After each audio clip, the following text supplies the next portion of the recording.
You want to know what's strange? I seem to be more outraged and concerned about the insurrectionist attack on the US Capitol than the entire Republican Party.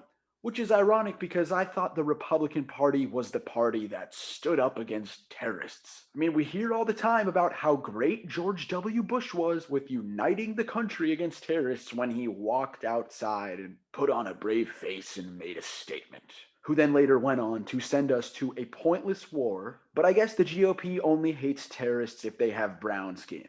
And so in today's video, I wanted to show you every single Republican's reaction to the January 6th terrorist attack. I mean, anybody who voted for Donald Trump has no shred of humanity left in them, so their responses to this attack weren't very surprising. Let's start out with Matt Gaetz. He was in Congress that day, although there was a picture of him and he didn't seem to be very scared nor show any signs of fear about the terrorists intruding on one of the most sacred federal properties in this country. But anyways, Matt has been on Fox News almost every single night since January 6th, and what does he do? Well, he doesn't condemn the terrorists or Donald Trump's incitement of the insurrection. No, he uses the Fox News platform, in addition to his Twitter, to say things like impeachment is unnecessary, divisive, and it's only being done because Democrats want to keep the focus on President Trump so they can hold together their fragile coalition. I mean, first of all, fragile coalition, the Democrats won by over 7 million votes. Donald Trump has split your party into two. I mean, you guys are toast. You'll never win another election again.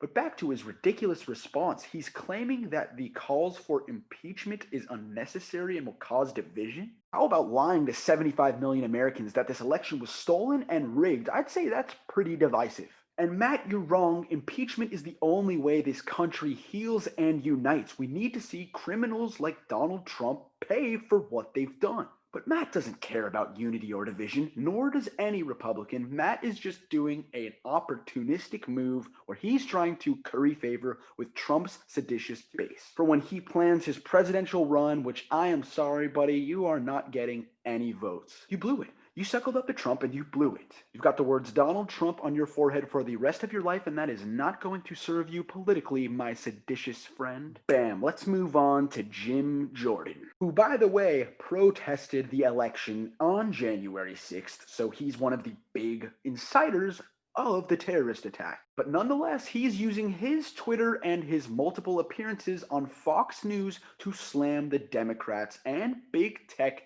for shutting down Parler, which, by the way, was a social media app that was meant for terrorists and violent people to organize and plan out domestic terrorism. And in fact, we now know that the FBI is warning against armed protests that are being planned at all 50 state capitals. And this comes right after the news that Chad Wolf, the head of DHS, has resigned. So we're very vulnerable right now to more of what we saw on January 6th, and people like Jim Jordan are fueling the flames yet again. And of course, Jim Jordan is calling for unity and says the Democrats' calls for impeachment are further dividing our country. But we know that Jim doesn't care about unity or peace. I mean, this is the Jim Jordan that allowed the Ohio State wrestling coach to sexually molest 43 of his players, and Jim Jordan knew about it, but he turned a blind eye and begged the students to stay quiet because he was running for Congress. Yeah, that sounds like a man of principle to me. Next, we have Lauren Boebert, the crazy QAnon congresswoman who carries a Glock wherever she goes. And yes, I just talked about her in my last video. I'll leave it up there where we dig into whether or not this was an inside job, because there was a lot of evidence suggesting that it was. But anyways, Lauren goes on to blame Democrats and Hollywood celebrities for inciting this violence. I kid you not. She mentions Madonna, Robert De Niro, and Johnny Depp as some of the celebrities that encouraged mob violence. I mean, the lengths these crazy Republicans go to avoid accountability just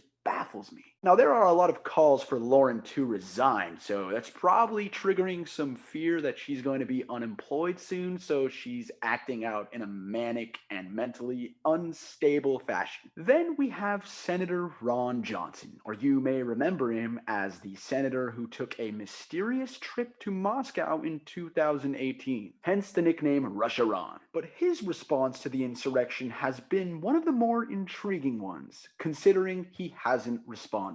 He has been dead silent since January 6th. In fact, he hasn't tweeted anything since the morning of January 6th, and no TV appearances, no public statements.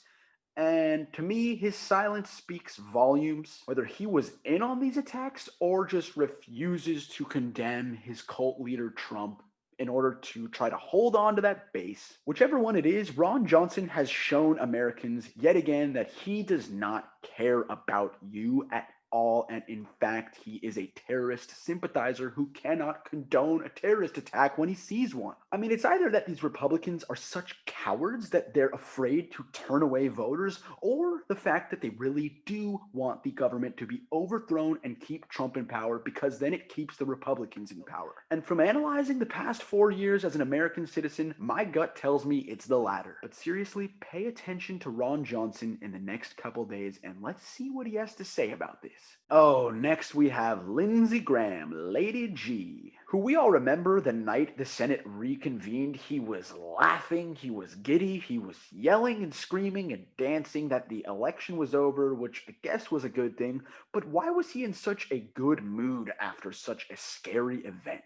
That was undeniably bizarre, and I haven't heard any media outlets talk about his reaction. And like clockwork, Lindsay also is against impeaching Donald Trump for the sake of unity. And we know why all these Republicans don't want to do impeachment trials, because it will force them to vote and show their true character. And it will put a gun to their head, forcing them to make the decision as to whether they want to secure the rhino base of Republicans or the Retrumplicans. Which really makes all of these Republicans compromised, as they're making policies and decisions purely based on their own selfish political agendas, which they've probably been doing since the party was formed. Next, we have my least favorite senator of all time. That is Marco Rubio. The guy who downplayed the virus, called it a hoax, and then skipped the vaccine line in front of millions of healthcare workers. Well, aside from the daily Bible verses that he tweets, Marco used his Twitter platform to condemn and attack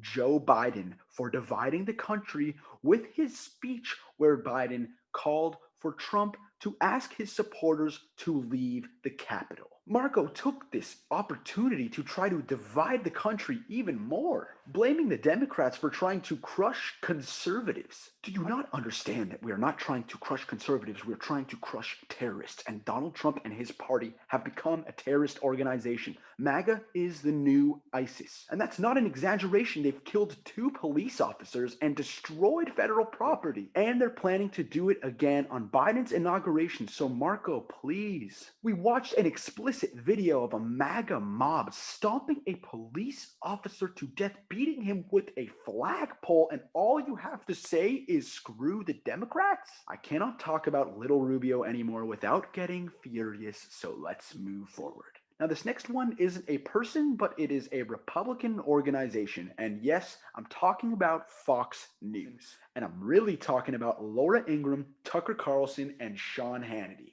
They haven't said one bad thing about Donald Trump. In fact, all they do is invite these Republicans that I've talked about to come on the show and slam the Democrats for trying to impeach the guy. And I can recall just 5 months ago, everything on Fox News was the Democrats want to defund the police, we stand with law enforcement, Blue Lives Matter. Until, of course, 2 police officers are killed by Trump supporters. Well, then they remain dead silent about, well, the fact that Trump supporters are cop killers. And the law and order president Donald Trump didn't even lower the flag for the slain officer. Guys, it's clear we're never going to get the response we want from these seditious traitors, which is why it's important that we hold them accountable. Now, luckily, the Democrats have control of the Senate, the House, and the presidency, so we are going to be seeing a lot of prosecutions, I hope. But I'll be keeping my foot on the gas and making sure these criminals are brought to justice. Make sure to subscribe for daily videos, and I will continue to uncover the truth.